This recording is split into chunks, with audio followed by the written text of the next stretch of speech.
Accroché au cœur du massif du Mont Blanc, le glacier de la Tête Rousse, qui menace de rompre sous la pression des 65 000 mètres cubes d'eau qui poussent contre ses parois. Ce n'est qu'en se rendant sur place, à 3200 mètres d'altitude, que l'on comprend la difficulté des opérations de pompage réalisées sous la surveillance de spécialistes de la haute montagne. On est en train de forer le glacier de Tête Rousse. Donc on a immergé une tête de forage qui recrache de l'eau chaude sous pression et qui fait fondre en fait une colonne d'eau pour accéder à la cavité, donc une colonne de glace. Donc actuellement on est à moins 25 mètres à peu près et on a encore 20 à 25 mètres avant d'arriver à la cavité.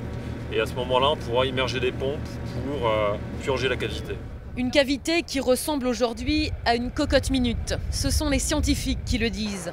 Appelés en renfort pour soutenir le plan de communication de ces travaux titanesques à 2 millions d'euros, ils fustigent ceux qui prétendent que l'on pouvait attendre. Le risque lié à ce glacier, il est aujourd'hui. C'est-à-dire que tant que la pression d'eau elle est importante, il y a un risque de vidange brutal de cette poche d'eau dans la vallée. À environ 40 mètres sous mes pieds se trouve la première poche d'eau identifiée, 25 000 mètres cubes.